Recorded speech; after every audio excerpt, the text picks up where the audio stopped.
لە کاتێکدا هاوڵاتیان چاوەڕوانی ئەویان لە جوموجوڵە سیاسەکەی هەرێم دەکرد کە دۆخی سیاسی و ئابووری ئاسایی بکاتەوە، بەڵام بە پێچەوانەوە ململانێ سیاسەکەی پارتی و گۆڕان پێی نایە قۆناغێکی ترەوە و لێدوانی بەرپرسەکانیان دش بە یەکتر دۆخەکەی ئاڵۆزتر کرد.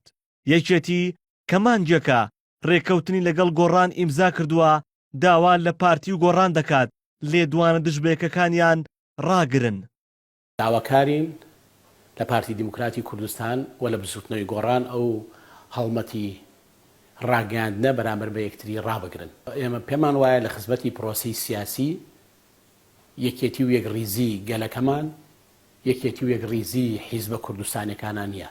ناکرێ ئێمە دەستکەوتە گەورەکانمان بۆ شتی بچووک لەدەست بدەین.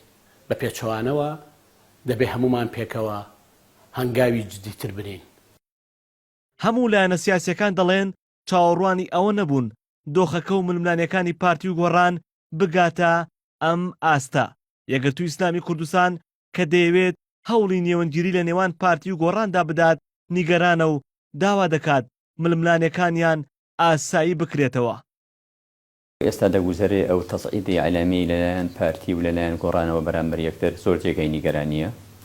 ئەو قەیرانانی هەرێمی کوردستان کە قەیرانی جۆرا و جۆرن و هاوڵاتی ماندوو بووە، خەڵکی هەرێمی کوردستان هەست بە دڵڕاوکیەکی زۆر دەکات. ئەوەی نەدەویست کە ئەو تەسعیدە دەست پێ بکە، بەڵکو ئەوە دەخوازێت کە پێمان وا بوو ئەو مانگی ڕەمەزانە دەکەینە فرسەت و بەرەو جەژن لە ڕۆین دەکەینە فرسەت، جارێکە گفتوگۆ دەست پێ بکەینەوە، حیوار دەست پێ بکەینەوە، چونکە غەیری گفتوگۆ و حیوار چارەسەری ترمان نییە. ئەم ڕێکەوتنە بۆ یەکخستنی ماڵی کووردە.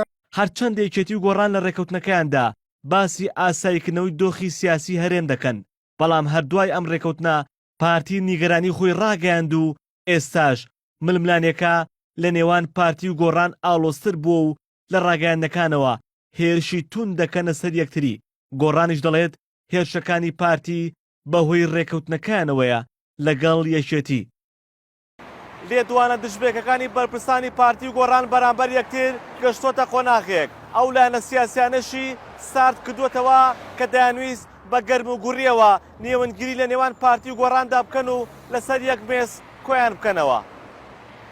هێمن مەحموودی نارتی، سلێمانی.